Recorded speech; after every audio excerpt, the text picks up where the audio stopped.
کہتے ہیں کہ قدیم زمانے میں ایک رئیس کی بیٹی گھوڑا سواری کے دوران گھوڑے سے نیچے گر گئی اور اس کے کولے کی ہڈی اپنے بدن سے جدا ہو گئی۔ لڑکی کے باپ نے بہت سے حکیموں سے علاج کروانے کی کوشش کی کہ ہڈی کو واپس اپنی جگہ پر بٹھائیں، مگر مصیبت یہ تھی کہ لڑکی کسی حکیم کو اپنا جسم چھونے کی اجازت نہیں دیتی تھی۔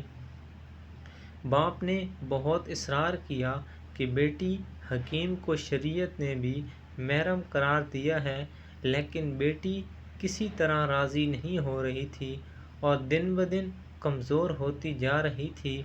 آخر لوگوں نے مشورہ دیا کہ شہر سے باہر ایک بہت حاذق حکیم رہتے ہیں، ان سے مشورہ کر لیں۔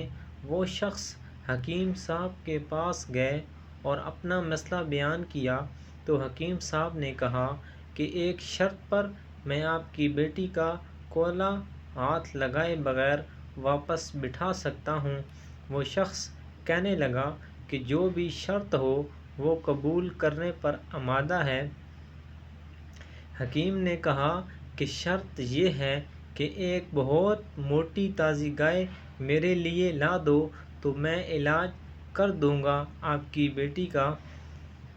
وہ شخص بہت بھاری قیمت پر شہر کی سب سے تنومند گائے خرید کر حکیم صاحب کے گھر لے گئے۔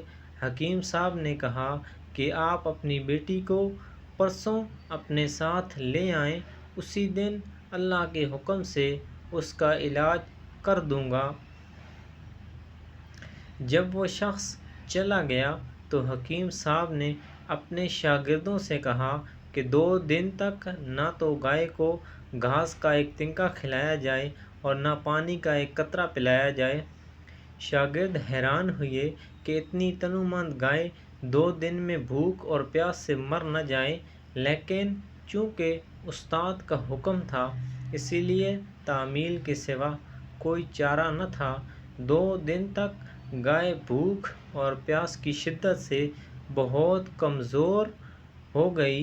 دوپہر کے وقت وعدے کے مطابق وہ شخص اپنی بیٹی کو چارپائی پر ڈال کر حکیم صاحب کے پاس لے آیا۔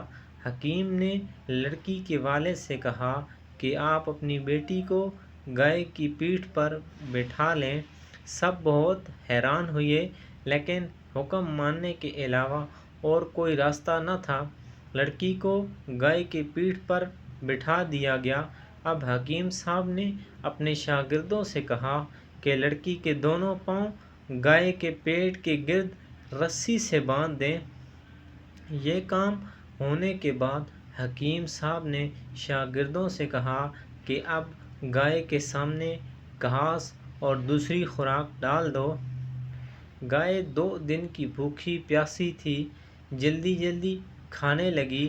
حکیم صاحب نے اس کے سامنے پانی کی بڑی سی بالٹی میں بہت سا نمک ڈال کر رکھ دیا اور گائے تیزی سے پانی پینے لگی۔ پانی میں نمک کی آمیزش نے پیاس کی شدت اور بڑھا دی تو گائے نے ایک ساتھ بہت سا پانی پی لیا۔ گھاس اور پانی نے گائے کا پیٹ پھولانا شروع کر دیا اور لڑکی کی ٹانگیں پر دباؤ اتنا بڑھا کہ وہ چیخنے لگ گئی۔ اچانک کھڑاک کی آواز آئی اور لڑکی شدت درد سے بے ہوش ہو گئی۔ حکیم صاحب نے لڑکی کو گائے سے اتروا کر اس کے والد سے کہا کہ آپ کی بیٹی کے کولے کی ہڈی اپنی جگہ پر واپس بیٹھ گئی ہے اور یہ گائے آج سے میری ہے، یہ کوئی اور نہیں حکیم بو علی سینا تھے، جن کا نام بعد میں 4 دانگے عالم میں مشہور ہو گیا۔